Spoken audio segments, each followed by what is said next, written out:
सबसे पहला रूप है शैलपुत्री। शैलपुत्री अर्थात पर्वतराज हिमावन की पुत्र। इनका वाहन वृषभ है और इसी कारणवश इन्हें वृषारुधा के नाम से भी जाना जाता है। नवदुर्गा का दूसरा रूप है ब्रह्मचारिणी। ब्रह्म अर्थात तपस्या, चारिणी अर्थात आचरण करने वाली। ये रूप उस ज्ञान व आचरण का प्रतीक है जिसके माध्यम से इन्होंने मुझे अपने पति के रूप में प्राप्त किया। नवदुर्गा का तीसरा रूप है चंद्रघंटा। मस्तक पे घंटे के आकार में आधा चंद्र। ये रूप अत्यंत शांतिदायक कल्याणकारी है। विभिन्न प्रकार के अस्त्र और शस्त्र इनकी 8 भुजाओं में सुसज्जित है। इनका तीसरा नेत्र सदैव खुला रहता है। चंद्रघंटा का वाहन सिंह है। ये युद्ध करने हेतु सदैव तत्पर रहती है। इनकी आराधना करने से निर्भीकता और वीरता के साथ सौम्यता और विनम्रता का विकास निश्चित है। ये जो मृत्यु देती है वो सुख कारक और निर्भय अवस्था में होती है। इनकी मंद मंद हंसी से संसार का जन्म संभव होता है। यह नवदुर्गा का चौथा रूप जिसे कुष्मांडा के नाम से जाना जाता है।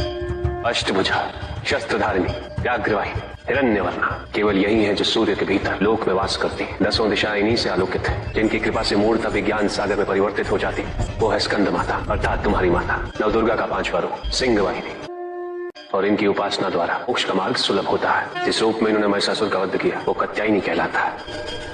इनकी आराधना करने से अर्थ, धर्म, काम और मोक्ष फलों की प्राप्ति होती है। श्याम रंग, खुले केश, एक हाथ में लोहे का कांटा और एक में खड़ग। इनका आशीष शुभों का कर्ता और कारक है। ये रूप कालरात्रि रूप कहलाता है। ये अंधकार का विनाश करते हैं। इनकी आराधना करने से असुरी शक्तियां भी भयभीत हो जाती है। श्वेत वर्ण, श्वेत वस्त्रों से सुसज्जित, चतुर्भुज, त्रिशूलधारी, तालवाद्य धारण करने वाली ये इस रूप में अपने उपासकों को वरदान देती। ये इनका महागौरी रूप है। माँ दुर्गा का 9वां रूप सिद्धदात्री कहलाता है।